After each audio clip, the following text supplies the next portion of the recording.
जय हिंद दोस्तों, स्वागत है आप सभी का एक और नई वीडियो में। दोस्तों आज की इस वीडियो में मैं आपके लिए एग्रीकल्चर के कुछ मोस्ट इंपोर्टेंट क्वेश्चन लेके आया हूं। अब दोस्तों ये जितने भी क्वेश्चन हैं ये लगभग सभी कम्पिटिटिव एग्जाम में या फिर एंट्रेंस एग्जाम में जो है पूछे जाते हैं। तो दोस्तों इस वीडियो को आप लास्ट तक देखिएगा। तो चलिए आज की वीडियो शुरू करते हैं। तो देखिए, सबसे पहले हमारा क्वेश्चन है, केंद्रीय तंबाकू अनुसंधान संस्थान कहाँ पे स्थित है? राजमुंदरी में, लखनऊ में, नासिक में और रायपुर में। तो दोस्तों जो है केंद्रीय तंबाकू अनुसंधान संस्थान वो कहाँ पे स्थित है? राजमुंदरी, आंध्र प्रदेश में स्थित है। अब दोस्तों यहाँ पे सेकंड ऑप्शन हमारा दिया है लखनऊ, उत्तर प्रदेश। तो यहाँ पे दोस्तों जो है IISR यानी कि जो है Indian Institute of Sugarcane Research, ठीक है, Indian Institute of Sugarcane Research कहाँ पे स्थित है? लखनऊ, उत्तर प्रदेश में स्थित है। और नासिक, महाराष्ट्र में दोस्तों जो है राष्ट्रीय प्याज व लहसुन अनुसंधान केंद्र स्थित है, ठीक है। राष्ट्रीय प्याज व लहसुन अनुसंधान केंद्र कहाँ पर स्थित है? नासिक, महाराष्ट्र में स्थित है। अब दोस्तों हमारा नेक्स्ट क्वेश्चन देख लेते हैं, मूंगफली के पुष्पक्रम का प्रकार है। तो जो मूंगफली का पुष्पक्रम होता है उसको हम लोग क्या बोलते हैं? स्पाइक, रेसिम, एरो और पेनिकल। तो दोस्तों जो है मूंगफली का पुष्पक्रम होता है उसको हम लोग क्या बोलते हैं? तो उसको हम लोग बोलते हैं रेसिम, ठीक है। मूंगफली के पुष्पक्रम को रेसिम बोलते हैं। और स्पाइक दोस्तों जो है मुख्यतः अनाज वाली जितनी भी फसलें होती हैं उनके पुष्पक्रम को हम लोग क्या बोलते हैं? स्पाइक बोलते हैं। जैसे धान हो गया, गेहूं हो गया, ठीक है, तो इन सभी के पुष्पक्रम को हम लोग क्या बोलेंगे? स्पाइक बोलेंगे। और दोस्तों जो है यहाँ पे रेसिम जो है ये मूंगफली के पुष्पक्रम का प्रकार होता है, लेकिन अन्य भी होते हैं, जैसे मूली हो गया, ठीक है, मूली में भी रेसिम का जो है पुष्पक्रम पाया जाता है। सरसों हो गया, गांठ गोभी हो गया, ठीक है, तो ये इन सभी में दोस्तों जो है रेसिम पुष्पक्रम प्रकार पाया जाता है। और एरो दोस्तों जो है वो गन्ने के जो पुष्पक्रम बोलते हैं उसको जो है एरो बोलते हैं, ठीक है। अब इसे ही गन्ने के पुष्पक्रम को हम लोग ओपन पेनिकल भी बोलते हैं, ठीक है। अब दोस्तों हमारा नेक्स्ट क्वेश्चन है उसको देख लेते हैं। तो यहाँ पे नेक्स्ट क्वेश्चन है, गन्ने की फसल के लिए औसत जलमांग कितनी चाहिए, ठीक है। तो गन्ने की फसल के लिए कितना जलमांग जो है आवश्यक होता है? पहला 750 से 1200 मिलीमीटर, ठीक है, 1000 से 1500 मिमी, ठीक है, 1500 से 2500 मिमी। तो यहाँ पे दोस्तों जो है गन्ने के लिए आवश्यक जलमांग कितना होता है? तो 1500 से 2500 मिमी जो है आवश्यक होता है, ठीक है। तो ऑप्शन सी हमारा सही हो जाएगा। अब यहाँ पे दोस्तों दो तीन चीज़ का आप ध्यान रखिएगा। पहला तो धान का याद कर लीजिएगा क्योंकि इसका भी जो है बार बार परीक्षा में पूछा जाता है। तो धान का जलमांग दोस्तों होता है 900 से 2500, ठीक है, 900 से 2500 होता है धान का जो है जलमांग, ठीक है।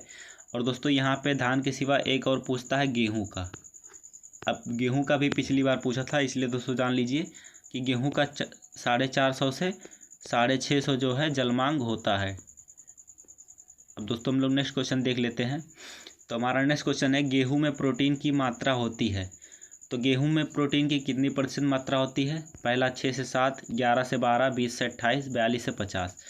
तो गेहूं में प्रोटीन कितना पाया जाता है दोस्तों? तो गेहूं में प्रोटीन 11 से 12% पाया जाता है, जो कि अनाजों में जो है सबसे अधिक प्रोटीन इसी में पाया जाता है, गेहूं में, ठीक है। अब यहाँ पे दोस्तों क्वेश्चन पूछता है कि गेहूं के प्रोटीन को हम लोग क्या कहते हैं? तो गेहूं के प्रोटीन को हम लोग क्या कहते हैं? ग्लूटीन कहते हैं, ठीक है। गेहूं के प्रोटीन को ग्लूटीन कहते हैं। और दोस्तों गेहूं में जो है अनाजों में सबसे अधिक प्रोटीन जो है गेहूं में पाया जाता है, ठीक है। पहला ऑप्शन हमारा है 6 से 7%। तो 6 से 7% दोस्तों जो है ये किसका प्रोटीन होता है? तो ये धान यानी कि चावल का जो है प्रोटीन होता है, ठीक है। 6 से 7% किसका प्रोटीन होता है? चावल का प्रोटीन होता है। और खाद्यान्न वाली फसलें जो हैं, अनाज वाली फसलें, उनमें दोस्तों जो है सबसे कम प्रोटीन किस में पाया जाता है? तो चावल में, ठीक है। सबसे अधिक गेहूं में पाया जाएगा और सबसे कम प्रोटीन दोस्तों जो है चावल में पाया जाएगा। अब यहाँ पे पूछता है कि चावल के प्रोटीन को हम लोग क्या बोलते हैं? तो चावल के प्रोटीन को दोस्तों जो है ओराइजीन बोलते हैं, ठीक है। गेहूँ के प्रोटीन को ग्लूटीन बोलते हैं, जबकि चावल के प्रोटीन को हम लोग क्या बोलेंगे? ओराइजीन बोलेंगे, ठीक है। अब यहाँ पे दोस्तों जो है यहाँ पे दिया है कि 26%, यहाँ 20 से 28 दिया है, ठीक है। तो 20 से 28 में लगभग दोस्तों 26% जो है प्रोटीन किस में पाया जाता है? मूंगफली में पाया जाता है, ठीक है। इसके अराउंड जो है मूंगफली ही सही है, ठीक है। यहाँ पे दोस्तों दिया है 42 से 50। तो यहाँ पे ध्यान रखिएगा कि जो है सबसे अधिक प्रोटीन किस में पाया जाता है, ये भी पूछता है। तो 42% प्रोटीन दोस्तों जो है किस में पाया जाता है? सोयाबीन में पाया जाता है। और यही दोस्तों जो है सबसे अधिक प्रोटीन जो है इसी में पाया जाता है, ठीक है, सोयाबीन की फसल में। तो ये आप ध्यान रखिएगा कि 42% प्रोटीन जो है सोयाबीन में पाया जाता है।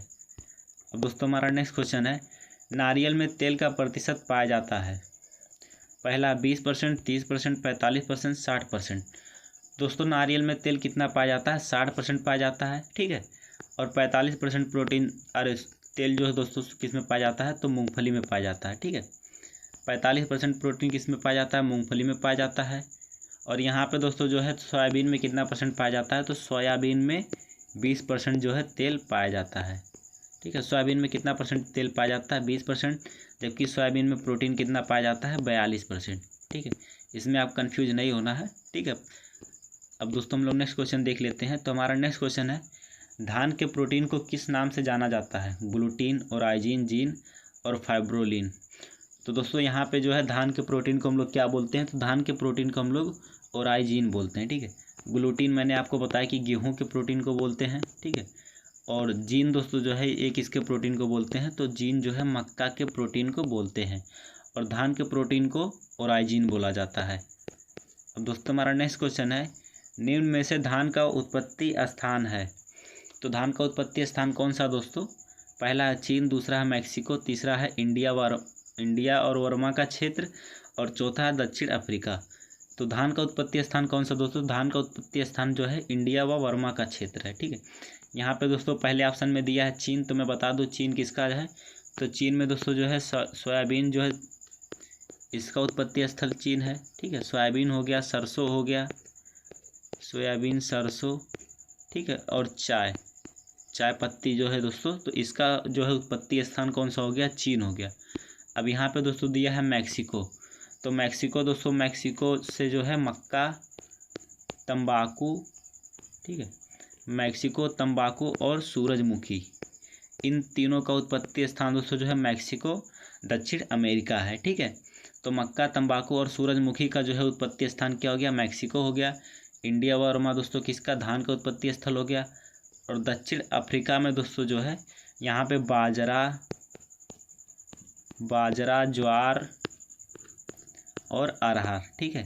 इन सभी का उत्पत्ति स्थल क्या हो गया दोस्तों? तो अफ्रीका हो गया, ठीक है। दक्षिण अफ्रीका नहीं, अफ्रीका यहाँ पे केवल, ठीक है। दक्षिण अफ्रीका नहीं, अफ्रीका जो है ज्वार, अरहर, बाजरा का जो है उत्पत्ति स्थान माना जाता है। अब दोस्तों हम लोग नेक्स्ट क्वेश्चन देख लेते हैं। तो हमारा नेक्स्ट क्वेश्चन है, गेहूँ का टेस्ट वेट कितना होता है? यानी कि गेहूँ का परीक्षण भार जो है कितना होता है? परीक्षण भार सबसे पहले जान लीजिए किसे कहते हैं। तो 1000 बीजों के जो है वेट को, ठीक है, हम लोग क्या बोलते हैं? टेस्ट वेट यानी कि परीक्षण भार बोलते हैं। अब यहाँ पे कुछ बच्चे कन्फ्यूज हो जाते हैं। देखिए 100 बीजों के परीक्षण भार को हम लोग सीड इंडेक्स बोलते हैं, ठीक है। क्या बोलते हैं? सीड इंडेक्स बोलते हैं। इसको हम लोग दोस्तों जो है बीज सूचकांक भी बोलते हैं। लेकिन यहाँ पे जो है छोटे दाने होते हैं उनका हम लोग टेस्ट वेट करते हैं, ना कि सीड इंडेक्स। सीड इंडेक्स जैसे चना हो गया, इन सभी का जो है बीज सूचकांक जो है नापा जाता है। जबकि जो छोटे दाने वाले होते हैं उनका दोस्तों हम लोग टेस्ट वेट नापते हैं। तो गेहूं का टेस्ट वेट कितना होता है यहाँ पे पूछा है? 25 ग्राम, 45 से 50 ग्राम, 75 ग्राम, 100 ग्राम, ठीक है। तो यहाँ पे दोस्तों जो है ऑप्शन भी सही हो जाएगा, लेकिन यहाँ पे बहुत ही वाइड दे दिया है क्योंकि इतना ज़्यादा डिफरेंस भी नहीं होता। तो गेहूं का टेस्ट वेट कितना होता है? 40 ग्राम होता है, ठीक है। बट ऑप्शन के अकॉर्डिंग हमारा जो है दूसरा सही हो जाएगा। तो गेहूं का टेस्ट वेट कितना होता है? 40 ग्राम होता है। अब यहीं पे पूछ लेता है कि धान का टेस्ट वेट कितना होता है? तो धान का टेस्ट वेट होता है दोस्तों 25 ग्राम, ठीक है। गेहूं का टेस्ट वेट 40 ग्राम होता है, जबकि धान का 25 ग्राम होता है। अब यहाँ पे दोस्तों धान की एक वैरायटी है बासमती धान, ठीक है। धान की एक वैरायटी है बासमती धान।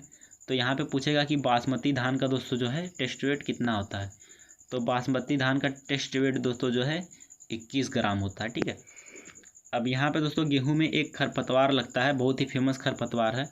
तो उसे हम लोग गेहूं का मामा या फिर दोस्तों गेहूं सा गुल्ली डंडा भी बोलते हैं, ठीक है। तो गेहूं जो है फेलरिस माइनर उसको हम लोग बोलते हैं, उसका जो है वैज्ञानिक नाम है।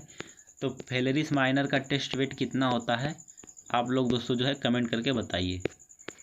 अब दोस्तों हमारा नेक्स्ट क्वेश्चन है, ट्रू पोटैटो सीड्स की अवधारणा किसने दी? यानी कि टीपीएस यानी कि जो है जिसमें दोस्तों जो है आलू को कंद की सहायता से ना बोकर जो है बीज की सहायता से उगाया जाता है, तो उसे हम लोग क्या बोलते हैं? टीपीएस यानी कि ट्रू पोटैटो सीड्स बोलते हैं, ठीक है। तो टीपीएस में आलू का बीज दर कितना होता है? तो टीपीएस में आलू का बीज दर दोस्तों 100 से 150 ग्राम होता है, ठीक है। 100 से 150 ग्राम प्रति हेक्टेयर होता है। तो यहाँ पे पूछा टीपीएस की खोज किसने की थी या फिर टीपीएस के जनक कौन है? तो पहला स्वामीनाथन स्वामीनाथन, रामानुजन, मेंडल, पिट्रो डी क्रेसेंजी। तो दोस्तों यहाँ पे जो है ट्रू पोटैशो सीड के जनक कौन है? रामानुजन है। ठीक है, तो ऑप्शन बी हमारा सही हो जाएगा। अब यहाँ पे स्वामीनाथन दिया, तो आप सभी को पता होगा कि स्वामीनाथन को भारत में हरित क्रांति का जनक माना जाता है। ठीक है, अगर पूरे विश्व की बात करें तो पूरे विश्व में दोस्तों जो है नॉर्मन ई बोरलॉग थे। ठीक है, हरित क्रांति के जनक नॉर्मन ई बोरलॉग थे पूरे विश्व में हरित क्रांति के जनक, लेकिन भारत में बात करें तो कौन थे? स्वामीनाथन थे। ठीक है, और यहाँ पे मेंडल दिया, तो इनको दोस्तों जो है अनुवांशिकी का जनक माना जाता है। ठीक है, मेंडल को क्या माना जाता है? अनुवांशिकी का जनक माना जाता है। और यहाँ पे दोस्तों जो है पिट्रो डी क्रेसेंजी, तो इनको जो है सस्य विज्ञान का जनक माना जाता है। ठीक है, इनको क्या माना जाता है? सस्य विज्ञान का जनक माना जाता है। किसको? पिट्रो डी क्रेसेंजी को। अब दोस्तों हम लोग नेक्स्ट क्वेश्चन देख लेते हैं। तो नेक्स्ट क्वेश्चन हमारा, धान्य फसलों में कौन से एमिनो अम्ल की कमी पाई जाती है? तो जो सीरियल्स होते हैं हमारे, यानी कि जो खाद्यान्न वाली फसलें होती हैं, अनाज वाली, उनमें दोस्तों जो है कौन से एमिनो अम्ल की कमी पाई जाती है? तो पहला हमारा ल्यूसीन, लाइसिन, थेरोलिन, इनमें से कोई नहीं। तो दोस्तों जो है अनाज वाली फसलें होती हैं जो है, उनमें कौन से एमिनो अम्ल की कमी पाई जाती है? तो उनमें लाइसिन एमिनो अम्ल की कमी पाई जाती है। ठीक है, अब इसी से रिलेटेड पिछली बार एक क्वेश्चन पूछा था कि दलहनी फसलों में, ठीक है, दलहनी फसलों में कौन से एमिनो अम्ल की कमी पाई जाती है? दोस्तों ये क्वेश्चन जो है बीएचयू के जो है एंट्रेंस एग्जाम में पूछा गया था। तो दलहनी फसलों में दोस्तों जो है मिथियोनिन, ठीक है, क्या होता है? मिथियोनिन नामक जो है एमिनो अम्ल की कमी पाई जाती है। ठीक है, खाद्यान्न वाली फसलों में लाइसिन एमिनो अम्ल की कमी पाई जाती है, जबकि दलहनी फसलों में मिथियोनिन जो है एमिनो अम्ल की कमी पाई जाती है। अब दोस्तों हमारा नेक्स्ट क्वेश्चन है, धान की फसल में खैरा रोग का कारक है। तो धान की फसल में खैरा रोग किसकी कमी के कारण लगता है? तो पहला वायरस, दूसरा जिंक, तीसरा नाइट्रोजन और चौथा पोटास। तो धान में खैरा रोग दोस्तों जो है जिंक की कमी के कारण लगता है। अब दोस्तों यहाँ पे कभी कभी जिंक की जगह पे जस्ता लिख के दे देता है। ठीक है, तो कन्फ्यूज नहीं होना, क्योंकि जिंक और जस्ता एक ही चीज़ें हैं। तो धान में खैरा रोग जो है जस्ता की कमी के कारण होता है। अब दोस्तों धान में खैरा रोग का खोज किसने किया था? तो धान में खैरा रोग की खोज जो है डॉक्टर वाई.एल. नेने ने किया था। ठीक है, किसने किया था? डॉक्टर वाई.एल. नेने ने किया था। और दोस्तों यहाँ पे नाइट्रोजन की कमी से कौन सा रोग होता है? तो नाइट्रोजन की कमी से एक फेमस रोग होता है, किसमें? फूल गोभी में जो है बटनिंग रोग। ठीक है, फूल गोभी में कौन सा रोग? बटनिंग रोग। अब इसमें क्या होता है दोस्तों, जो फूल गोभी में जो फूल होते हैं वो बटन के आकार के हो जाते हैं। तो नाइट्रोजन की कमी से जो है दोस्तों फूल गोभी में बटनिंग रोग होता है। ठीक है, तो बस आज की इस वीडियो में इतना ही दोस्तों। वीडियो आपको अच्छा लगा हो तो आप वीडियो को लाइक कर दीजिएगा और चैनल को सब्सक्राइब करके दोस्तों जो है बेल आइकन को दबा दीजिए, ताकि आने वाली वीडियोस की नोटिफिकेशन आपको जो है सबसे पहले मिलते रहे। ठीक है, तो चलिए बस आज की इस वीडियो में इतना ही, मिलते हैं अगली नेक्स्ट वीडियो में। तब तक के लिए जय हिंद, जय भारत।